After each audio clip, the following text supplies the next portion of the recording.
Hello everybody, it's Bill's That College Football Guy here with another video. I started recording this video and I got a guy who's like working right over here. And he keeps, looking in to see what I'm doing recording the video, so I didn't want to have to deal with him. I'm here in my yard right now. I was supposed to go on a run, drop it off here in my terminal in Tennessee and head north. Pick up a load from here, take it to Pennsylvania, and then come back. But the problem is that wouldn't be enough time for me to make it home for the weekend. I'd have to reset in the field. And they said, I got a job I need you to do on Sunday, so you're not doing that. Instead,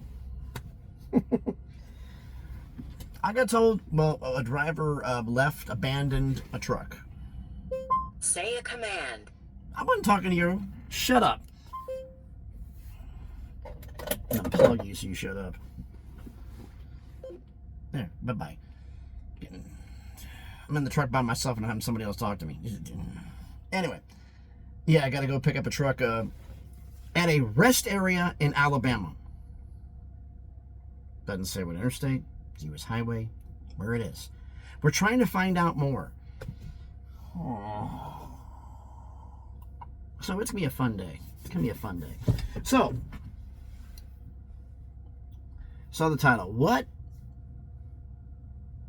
will the governance be after the House settlement? And I've got a lot of people I've talked to on this, and the one who I'm going to give him a shout out, who I'm sorry, I apologize to you, Immaculate. I had to play dumb on X because I didn't want to fish out what I knew. So I apologize, but he confirmed a lot of the things that I've been hearing.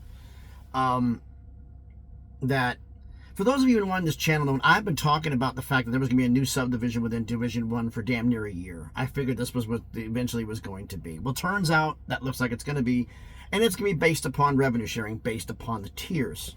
Reason why you saw schools dropping down to Division 3 where there is zero revenue sharing, so that way they can afford to do that. They're doing this ahead of the settlement. What does this mean for everybody? Well, there's going to be a top tier. There's going to be a middle tier and a low tier within Division 1. 3 subdivisions within Division 1 based upon your revenue. So I have been told most likely FCS, FBS goes away. We're not going to have that anymore. Be a totally different way of doing things. And it's going to be based upon revenue sharing. And the problem is with that is the basketball conferences.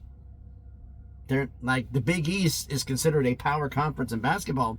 Now they're still going to be within Division 1, but they're not going to be in the same subdivision as some of the other schools. But they'll still be within Division 1, so they still can compete in the tournament. They just won't be on a certain level. And that I'm assuming that's going to affect how tournament scheduling is, the strength of schedule is determined, how all this other stuff is done. And I've brought up, and the fact is like, well, schools may be forced to remove, or a school will be leaving a conference because the rest of the conference will be at a certain revenue sharing that will be demanded at that level, and there's schools that won't be. So they may have to be forced to either raise their money or they're going to have to leave because this conference will be at this level. Now, I can hear the people saying this right now. Well, the schools from the Big Ten and the SEC, they're going to leave. Stop being an idiot. The Big Ten and the SEC schools will stay. Because you're going to turn down $75 to $100 million because you don't want to pay $25 million to go make 40 and pay 20, still pay the same $25 million, 20 million, 18. Are they not going to do it? Stanford's blowing the bank out to try to get this done. So's Cal. It's not happening. Now, what this is going to affect is, and realistically, the one I look at the most right now is Iowa State. Because they said they're not participating in revenue sharing right now. Is it a possibility they get kicked out of the Big 12? I think when push comes to shove, they're going to make the move, but it's going to be, okay, guess what? Rubber meets the road. It's time to make a decision. What are you going to do? The main thing also helps is the fact that there's some conferences, like they said, that will not participate in revenue sharing, and some schools want to participate, so they may leave because they want to do it and go to a conference that does. And we also don't know, number one, if any of this is actually accurate, because until it's announced, we don't. And two, when it takes effect, if it is true. I've been hearing that it is true. Now, the whole FCS, FBS thing, we really... Truck driving by is in low gear. We really don't know. We really don't know. Now, could there be a situation here where certain schools may be leaving the Big 12? And I've had a lot of people have said to me that the Tier 2 conferences and below have to be at 12. No, they don't. If their media partner says to be at 16 or to be at 14 or to be at 12 or be at 20, that's probably where they're going to go. The media partners are going to decide this, whether you want it to be or not. Well, it makes the most sense. Doesn't matter what makes sense. It matters what the media partners are willing to pay. The money makes the world go round. The money will make the decision in this. It will not be anybody's opinion. The networks will have a large say in this, but they won't have the final say. They won't have the final say. Now, if schools can't afford, and a conference mandates certain money being done, and certain schools do not want to participate in that, what does that mean? Does that mean schools are going to get kicked out? Does it mean schools are going to form a new conference? I mean, I've said the possibility has existed, and I could, not for the year, but last 6 months or so, there's a possibility that there's a bunch of schools who are in the higher end revenue sharing, who are going to be in this top subdivision, that are in the ACC and the Big 12, and the rest of the schools in there are not. They may choose to leave and form their own conference in 2031. And they all go up to the new subdivisions. It all depends, in fact, is this going to take place now? Or is it taking place in 2031? What I keep hearing is this is going to take place now. 2026. And based upon the revenue sharing your conference is at, is where the conference will be placed. So having minimum revenue sharing of the AAC, having minimum revenue sharing of they did their thing where everybody has to spend this much amount of money. Everybody is going to get tournament shares. They're trying to get ahead of this. But the fact is, it's not finalized, so they may be forced to change that. Reasons like the Pac-12 and the Mountain West haven't done their media deals. If the governance is going to come out and what you put in your media deal is going to be null and void. It's like Sacramento State making their announcement, we're going to go to FBS. There may not be an FBS. This may be all moot point. You're spending this much, you qualify for this subdivision. It may not be FBS.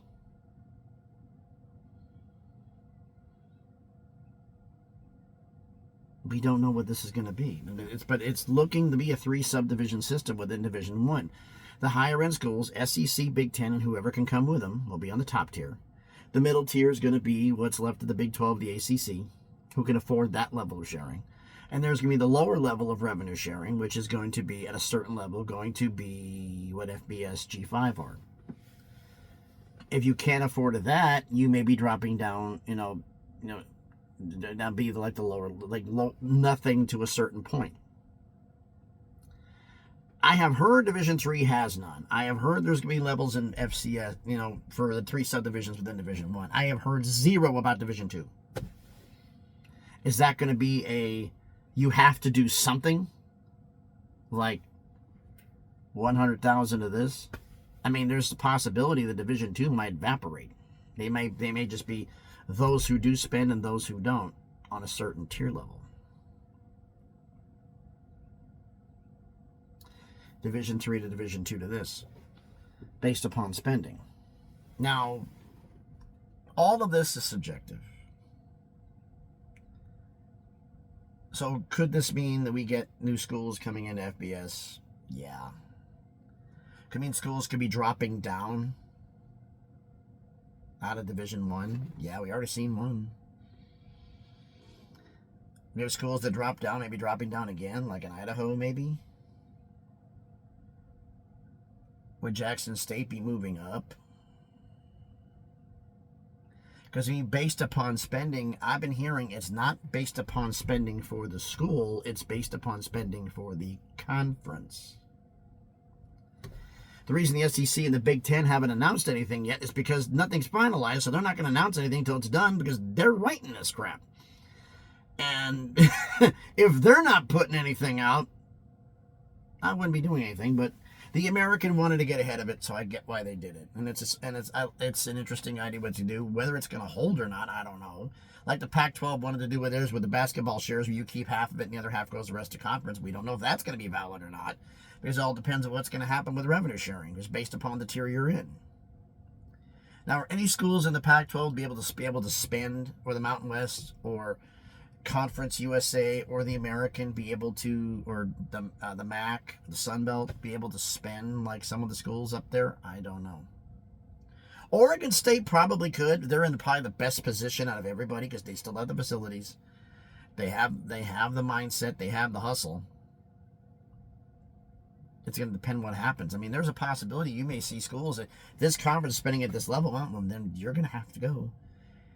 I don't see anybody from the SEC and the Big Ten leaving, but there's a possibility the schools from the Big 12 and the ACC may be leaving and dropping down to, say, an American or a Pac-12 or go independent or whatever.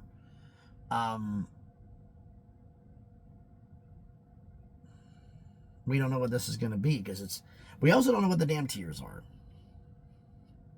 And a little side note here, we had a comment section on my last video where, and I brought up in other videos and comment on other people's videos about, let's just mention the one I got the most interaction on. Big Mom Podcast, about they had a 2-part interview with KC. I forgot, Smurfwaite, I think his name is. I apologize, KC, if I'm saying your name wrong.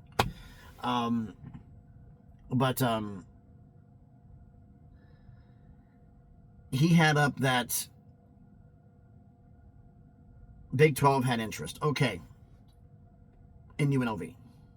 I talked about this for a while. There have been donors from UNLV talking to donors from Big 12 universities. One in particular. This is not a shock. And it's family business. I've said this. The Fertitta brothers, who own the UFC, big donors to UNLV. Their cousin,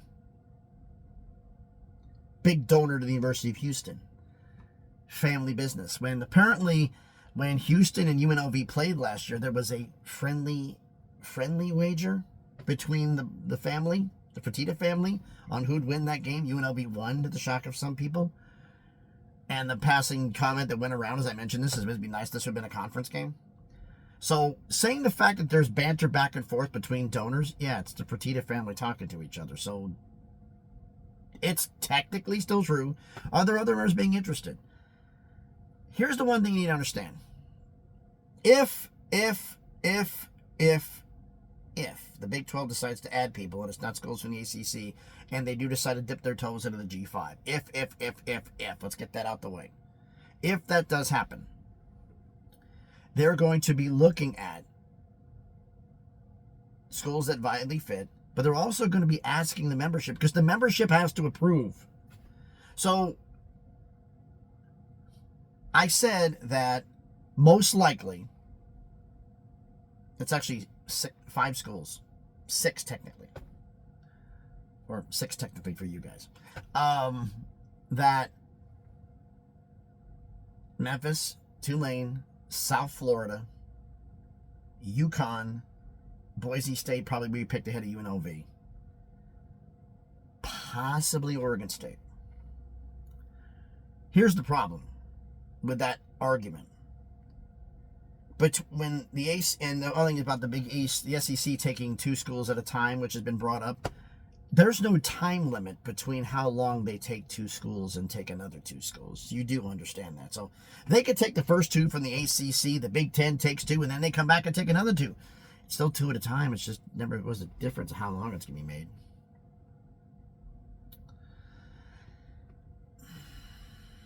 We get it. Okay? Now, here's the deal.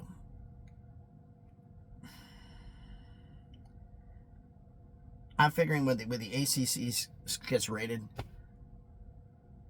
combined, everything gets done, because they're going to lose schools. They know they're losing schools. The reason why they added Stanford, Cal, and SMU in the first place. They knew they were going to. They were preemptive in the matter.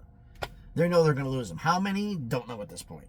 But between, I figure eventually by the time 2036 rolls around, if the governance doesn't change the whole damn thing, between Memphis, Tulane, South Florida, and UConn, 3 of those 4, 3 of them, 3 of the 4, 3 of the 4 will be gone.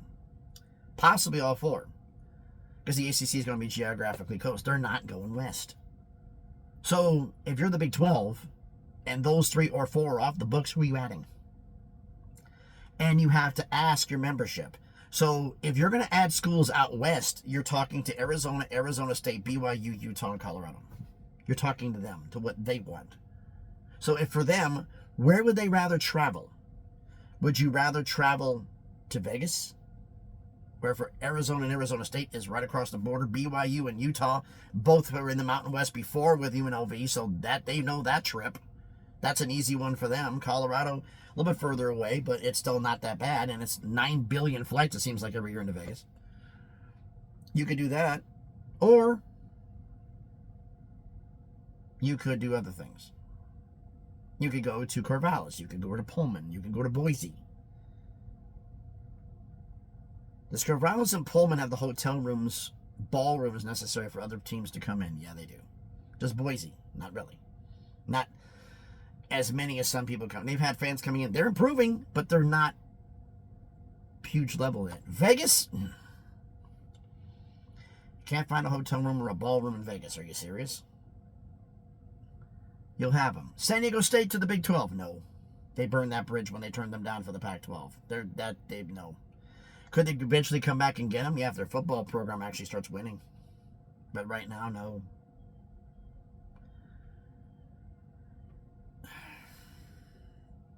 The governance is going to dictate what's going to happen. I'm broadcasting this on the 4th early in the morning because I didn't know when this is going to be done, and I don't know what I'm going to be doing here.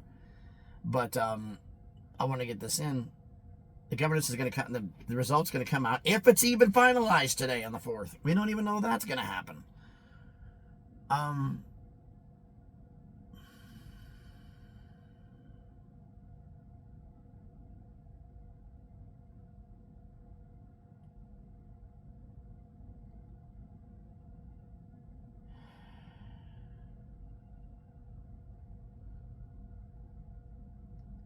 There are so many moving parts to this. There are so many moving parts to this. This whole thing could change very, very easily. But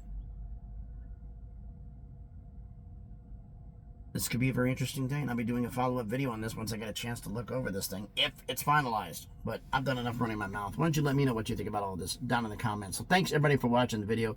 If you haven't done already, I know it's a little foggy, but it's foggy out right now. I tried cleaning that damn lens so many damn times, and still, it's just the way it is. Do me a favor, smash the like button, hit the thumbs up. Let's YouTube know videos it's watched. Comment on the video, let me know what you think. Share the video if you want to. If you haven't done it already, check out some of the other videos I've done. If you like them, hey, subscribe to the channel. On the road to 1K. You want to follow me on X, the new channel, because X, you know, I know it's not Elon himself doing it, but Elon, can you help me get back in the damn thing? Because I cannot get back in my old one. And I've been running through hoops and still can't get back in it. So I got the way it's going, it's probably going to get locked out. And they're not going to give it to me back. So rebuilding a new one, which sucks, but that's the way it is. So I want to follow you on that. The link is in the description. Thanks everybody for watching. Time to get ready because I'm probably going to be getting a phone call soon to go pick up this truck. So we'll see what happens. So thanks everybody. Everybody's having a great Friday. Be safe. Please be good to each other.